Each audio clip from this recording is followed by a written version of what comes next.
Today mga kaps ay gagawa tayo ng padron para dun sa pinto nating project ngayon. Ang design niya mga kaps ay ito. Yan.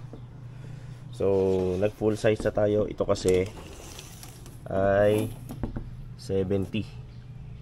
So yung ginawa ni Mang Benro dati 80 cm by 210.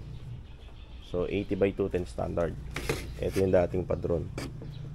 So ngayon gumawa tayo ng panibago kasi 70 na lang yung lapad nito. At yung haba niya is 240. So 8 feet mga kaps. So ang ginawa lang din naman natin, yan. Una, gaya nga ng turo ni Mang Benro, full size tayo sa plywood na medyo malapad para makuha natin yung design. So kahit anong design ng pinto, dito lang natin kukuhanin lahat sa padron. Kaya kahit anong design ng pinto, kayang-kaya natin gawin mga kaps.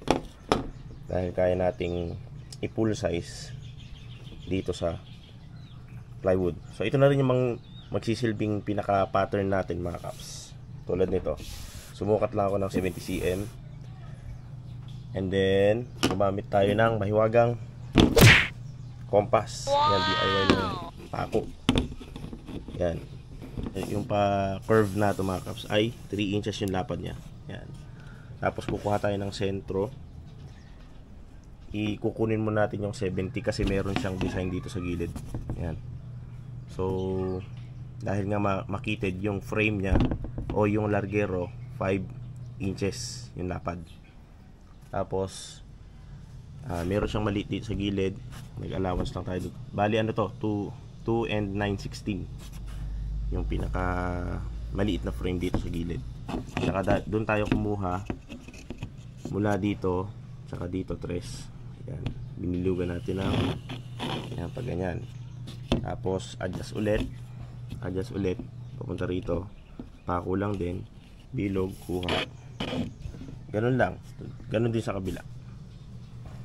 So yan ang discarding natutunan natin kay Mang Benro. So anyway, lahat naman ng mga projects natin nagsisimula sa pagpapadron, pinto, cabinet, at sa kahit ano pa mang project na ginagawa natin dito sa shop.